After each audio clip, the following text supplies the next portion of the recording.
Mark Carney sold a big idea: one Canadian economy, and quick relief for families on tariff, GST, housing, and grocery. He promised to cut the lowest federal tax rate by 1%, scrap the carbon tax, and tear down trade barriers between provinces.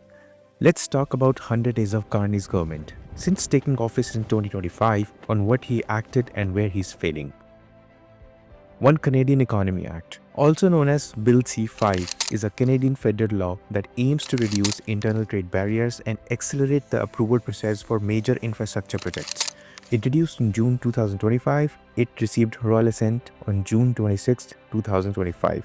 Bill C-4, titled as Making Life More Affordable for Canadians Act, is still in parliamentary process, which means it has not been given the royal assent yet. This Bill C-4 aims to reduce the income tax, lowering the lowest federal personal income tax bracket from 15 to 14.5% for the 2025 taxation year and to 14% for 2026 and beyond. Means an average two-income family can now save up to $840 a year from the tax cut.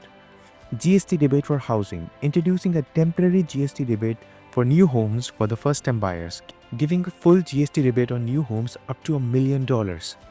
Repeal the consumer carbon price, eliminating the federal fuel charge or consumer carbon pricing, and change to the Canadian Elections Act, amending the rules for how federal political parties will handle the personal information of the voters. But not everything has been hunky and dory for Mark's government. Economy has been shrunk by 1.6%. Exports have hit the hardest, considering the US trade tensions we are in right now.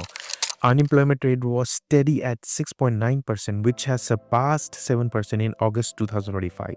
Finding a job is now taking longer. People are searching for 27 weeks or more to get a stable job, the highest point since 1998. For young people, the numbers are even worse.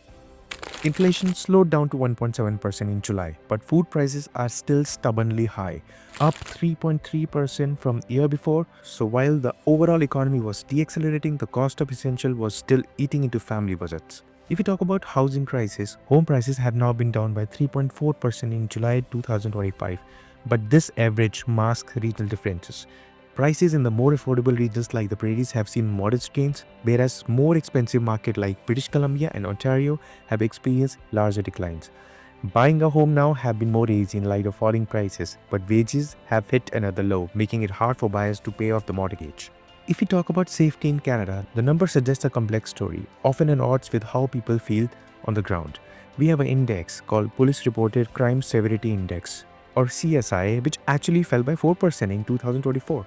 This was the first decrease in the index in 4 years, largely driven by a reduction in non-violent crimes like property offenses and auto theft.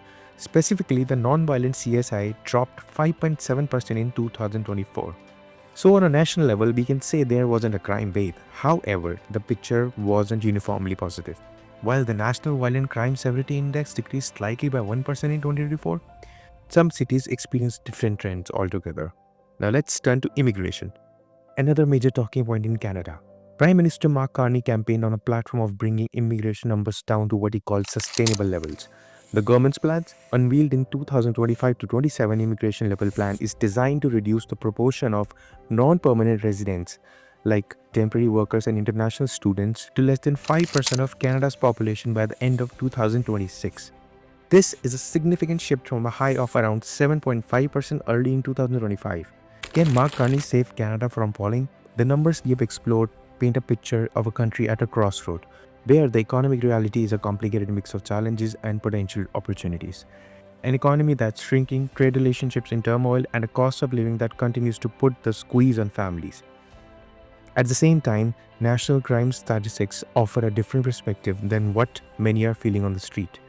Whether Carney and his government can successfully navigate these complex waters remain to be seen.